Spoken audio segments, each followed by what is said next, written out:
Islanders, Royal Caribbean's perfect day at CocoCay usually lives up to its name, but for a couple of guests who visited recently, it did not. There's lots of beach at Perfect Day at CocoCay. I've been there myself, but there was a disagreement, an argument, maybe an assault over beach space, ocean space. I will share the story with you on the show today.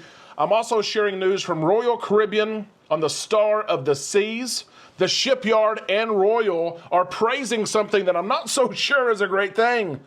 Sea trials for the Star of the Seas are complete, and they were done in record time. I'm not sure that's a good thing. We will also dispel a Carnival rumor on the show today. We all need some time in the islands. Let's go there now on Island Time.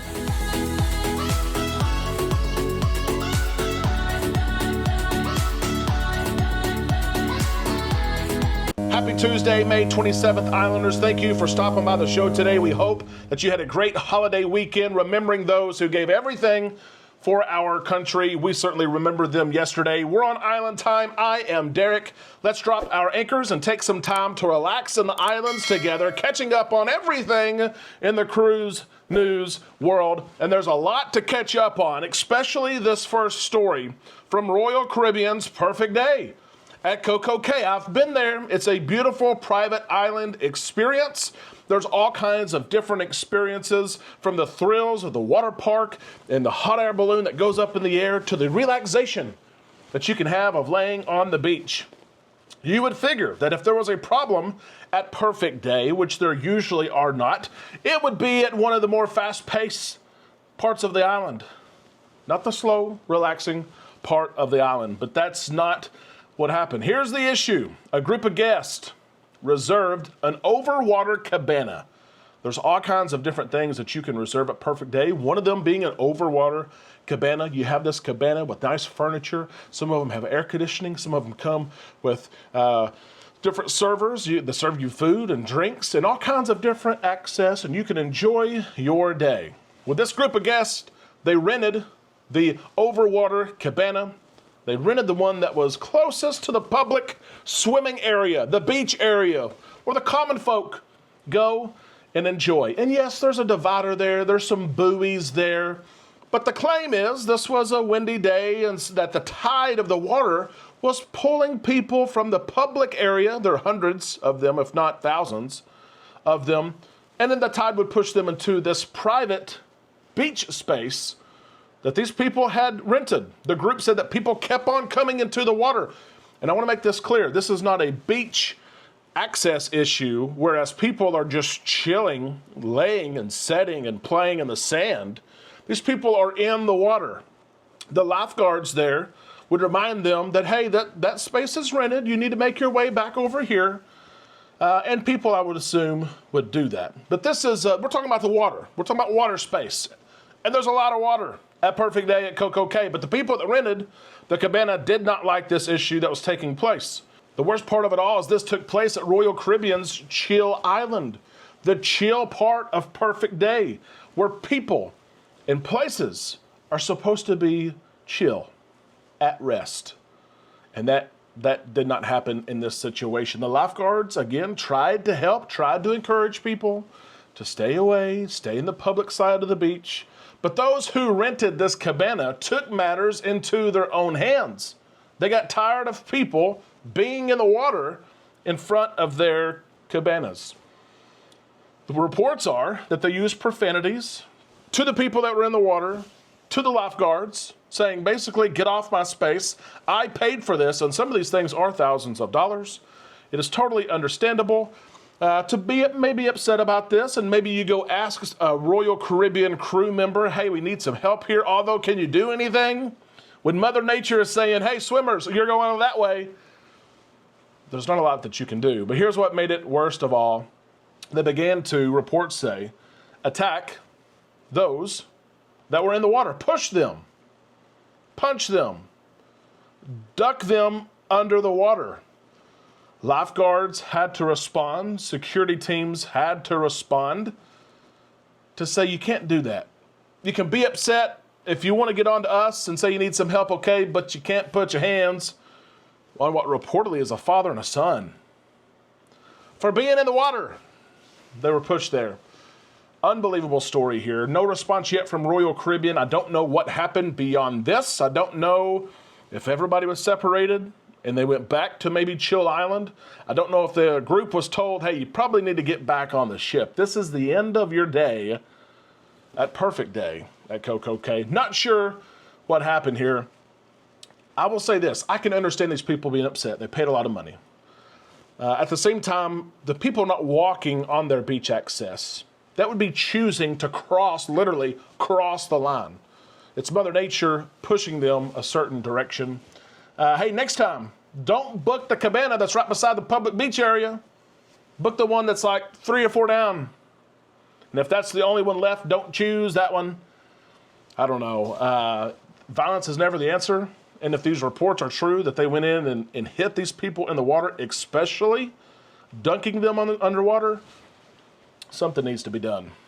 Islanders, based on the reports, what do you think? Do you think these people should be punished for their actions? Let us know in the comments section below as we share another cruise news story from Royal Caribbean. And I'm not so sure this one is good. I'm serious about this. I congratulate it. I applaud it. I'm excited about this project, but I'm not so sure this is a great thing. The Star of the Seas, just several days ago, started their sea trials, her sea trials. She went out to make sure that everything has been built, is working as it was designed.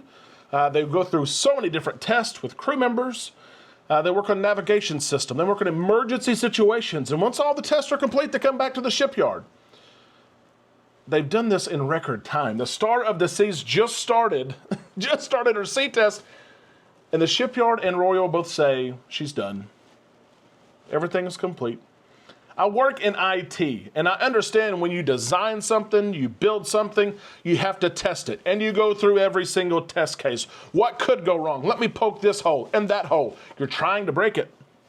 You're trying to break it before it goes to production, and there's a use case there that you did not test.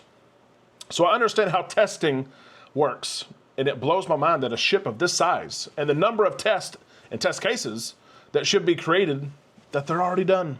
Here's what the shipyard said. Star of the Seas completed her sea trials in record time and returned to the shipyard this morning, May the 27th. Star spent a total of 8 days at sea, during which all systems were thoroughly tested. All tests were completed successfully. It sounded like every use case, every test case was gone through. They were able to do things. Maybe they had a lot of crew members and engineers and people from the shipyard on board, and they were able to just knock them out, bam, bam, bam.